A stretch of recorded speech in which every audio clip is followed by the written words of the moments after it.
Hepinize merhabalar sevgili anneler. Kanalıma ve mutfağıma hoş geldiniz. Önce şu süpürge sesinden dolayı hepinizden özür diliyorum. Çünkü şu anda robot çalışıyor ama ben yine hemen videomu çekmek istedim. Bugün mama tarifi, çorba tarifi dışında farklı bir tarif sizlerle paylaşacağım. Bu ara Instagram'da da çok meşhur bu tarif.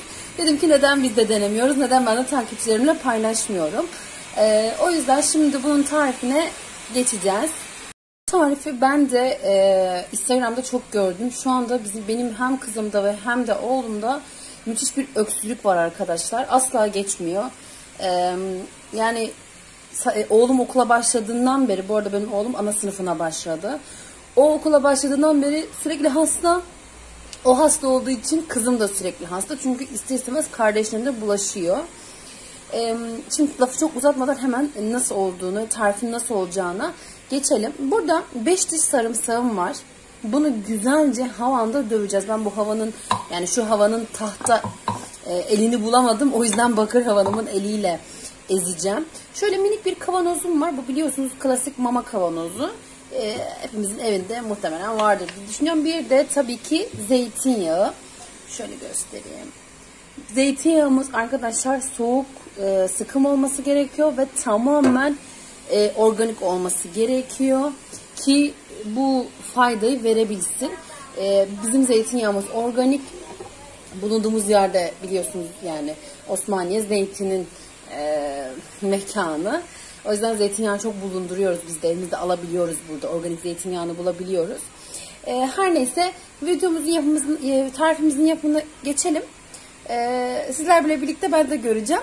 Bu arada bu videonun sonuna nasıl sürmeniz gerektiğini, yani ne kadar bekletmeniz gerektiğini de anlatacağım ve aynı zamanda benim fayda görüp görmediğimi editlerken bu kısma ekleyeceğim. Yani videonun sonunda onu görebileceksiniz, faydasını görüp görmediğimi. Hemen tarifimizi yapmaya. Sarımsaklarımızı böyle bir havanın içerisine alıyoruz. İyice ezmemiz gerekiyor. Yani burada aslında amaç sarımsağımızın o özünü çıkarmak.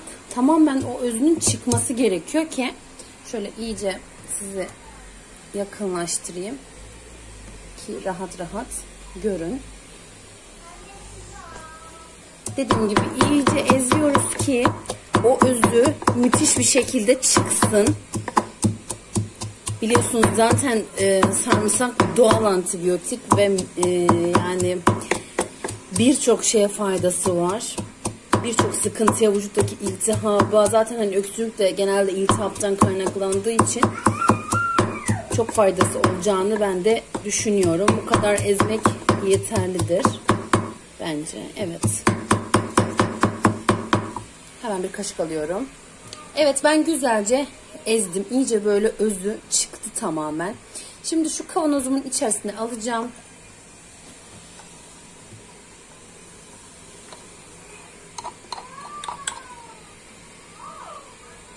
Ve üzerine zeytinyağı ekleyeceğim. Bunu bu şekilde, yani zeytinyağını koyduktan sonra arkadaşlar 4-5 saat bekletmeniz gerekiyor ki sarımsak iyice o özünü zeytinyağına versin.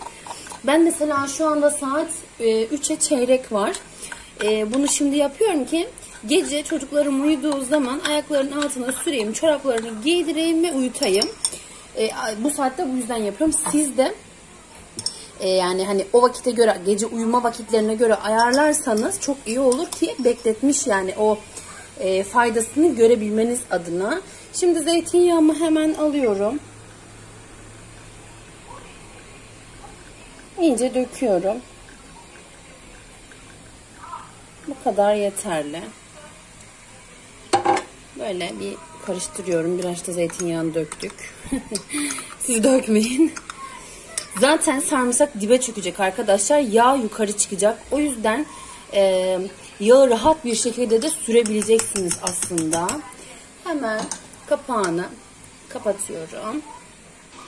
Ve işte benim görmüş olduğunuz sarımsaklı zeytinyağım hazır. Bunu ben gece çocuklarımın ayaklarına süreceğim ve uyutacağım. Bakalım eğer faydasını görürsem, dediğim gibi videonun sonuna faydasını görüp veya görmediğimde ekleyeceğim ama büyük bir ihtimal faydasını göreceğim. Çünkü bu kadar insan söylüyorsa vardır bir bildikleri diye düşünüyorum. Sizin de eğer bebeğinizin böyle öksürük problemleri varsa, büyük çocuklarınız, hatta sizin bile öksürük probleminiz varsa bu karışımı yapmanızı tavsiye ederim. Değişik bir video oldu ama yine de bebeklerimiz için faydalı bir video. Umarım beğenmişsinizdir ve denersiniz. Tabii ki inşallah denemezsiniz çünkü bebeklerimiz hiç hasta olmasınlar ama eğer hastalarsa denersiniz ve umarım memnun kalırsınız. Yepyeni tariflerde görüşmek üzere. Kendinize çok ama çok iyi bakın. Hoşça kalın.